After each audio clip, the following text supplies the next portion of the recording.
Iran Daily Briefing. Thursday, April the 30th, 2026. Iran's football delegation turned back from Toronto today, blocked at the airport before a scheduled FIFA Congress appearance. That story involves Iran's football chief, a diplomatic dispute with Canada, and questions about who exactly was in the delegation. We'll have the full picture later. First, the broader picture of where things stand on day one of the final month of what has been 2 months of war. Today is Thursday, April 30th. The US naval blockade of Iranian ports continues, and today brought a cluster of developments on multiple fronts simultaneously. Statements from both Washington and Tehran on the blockade's trajectory, a Pentagon cost estimate, a scheduled military briefing at the White House, a nuclear access dispute, and a diplomatic row between Iran and Bahrain. We also have 2 standing items to address before we get into today's news. First, the UN ambassador letter. We covered that story on Tuesday, flagged it Wednesday as having no new development, and it has now been retired from active coverage. No update has emerged, and we will not carry it further unless sourced new information arrives. Second, the ICRC meeting. Iranian Foreign Minister Araghchi met with ICRC President Spoljarik Egger in Tehran yesterday, Wednesday, April 29th. That was our top story yesterday.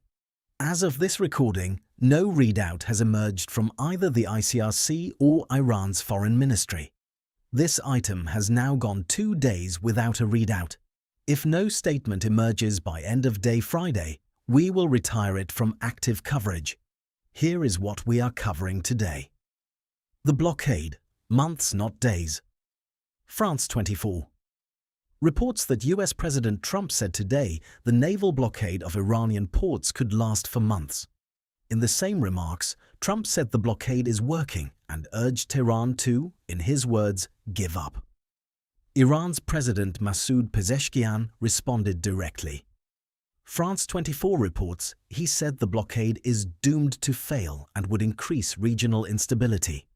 Those are the 2 public positions as of Thursday morning. Washington says hold and wait. Tehran says it will not yield. At home, Al Jazeera reports hundreds of Iranians rallied in Tehran today to demand an end to US threats and the ongoing blockade. Al Jazeera also reports that Mohammad Bagher Ghalibaf, Iran's parliament speaker, as we covered earlier this month, publicly ridiculed the US economic pressure campaign. The statement is undated in available sourcing. Al Jazeera does not specify when Ghalibaf made the remarks. On the economic side, France 24 reports the standoff has disrupted oil flows and sent prices to multi-year highs. Al Jazeera separately reports that President Trump met with oil firms Thursday to discuss ways to minimize the impact on fuel supplies. That meeting signals the administration is managing domestic energy costs alongside the military campaign. Now to the Pentagon's own accounting. NPR reports the war against Iran has cost the United States $25 billion over the past 2 months. That figure comes from a single NPR source and is unconfirmed by other outlets at this stage. Treat it as a data point, not a settled number.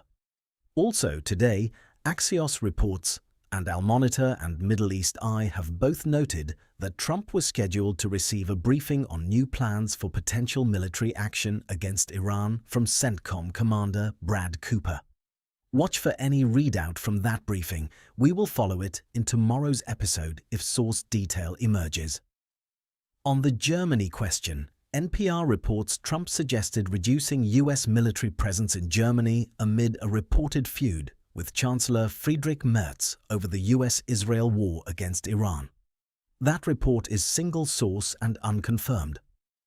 Defense Secretary Pete Hegseth, whose congressional testimony we covered yesterday, NPR now reports did not specify in that testimony when the war against Iran might end. That is the new detail from yesterday's hearing, no timeline given. What to watch? Whether any readout emerges from today's CENTCOM briefing at the White House. Story 1. The nuclear access dispute. The International Atomic Energy Agency, the IAEA, the UN's nuclear watchdog, is pressing for access to a specific underground location in Isfahan.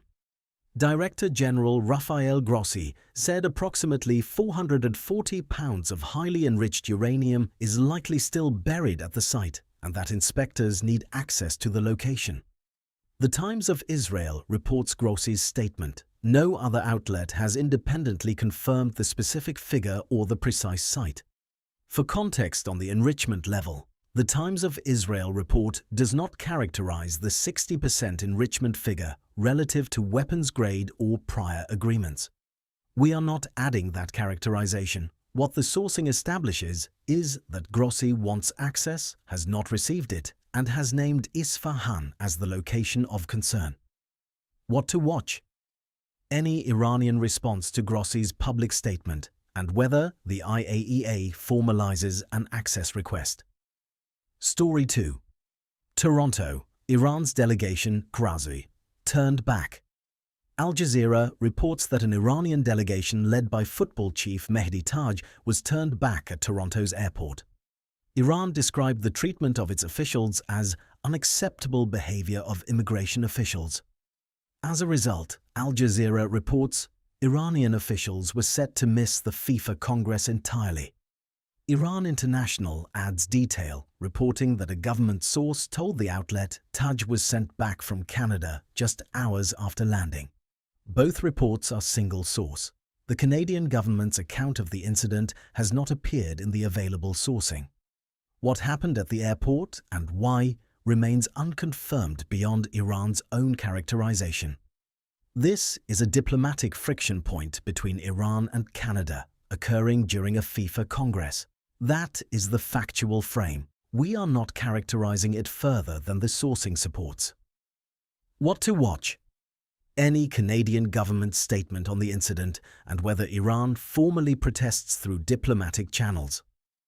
Story 3. Bahrain revokes citizenships. Bahrain announced on Monday, April 27th, 3 days before today's episode, that it had stripped 69 people of their citizenship. Middle East Eye reports those affected include family members and that the stated basis was expressing sympathy and praise for Iran. Iran's Foreign Ministry spokesman Esmail Bakai condemned the move. Middle East Eye reports his statement but does not provide additional detail on the individuals affected or whether any legal process preceded the revocations. This follows a pattern we have tracked in prior episodes: regional governments taking domestic action against perceived Iranian sympathizers amid the broader conflict. Bahrain has not commented publicly on Iran's response based on available sourcing. What to watch? Whether Bahrain or Iran escalates the exchange through formal diplomatic channels. Back to Toronto. The delegation was led by Mehdi Taj, Iran's football chief. Iran International reports, citing a government source, that Taj was sent back just hours after landing. Al Jazeera's framing is that immigration officials behaved in a manner Iran described as unacceptable. The consequence was that Iranian officials missed the FIFA Congress. That is the full picture from available sourcing. The Canadian side of this incident has not appeared in any intel item available to this program today. We are not in a position to characterize what occurred at the border beyond what Iran's officials have stated publicly. 3 things to watch in the next 24 to 48 hours, each drawn directly from today's intelligence. 1. The CENTCOM briefing readout. Axios reported today that Trump was scheduled to receive new military planning options from CENTCOM Commander Brad Cooper. Watch for any statement, summary, or attributed reporting on what was presented. 2. The ICRC readout. As noted in the scene setter, Ahragchi and ICRC President Spoljarik Egger met in Tehran on Wednesday, April 29th. No statement has emerged from either party. This item has now gone 2 days without a readout. If no statement emerges by end of day Friday, we will retire it from active coverage. 3. The Toronto diplomatic fallout. Iran has lodged a public complaint about the treatment of its delegation at Toronto Airport. Watch for a Canadian government response and for any indication Iran will pursue this formally. Today's episode covered the US blockade and Trump's statement that it could last months.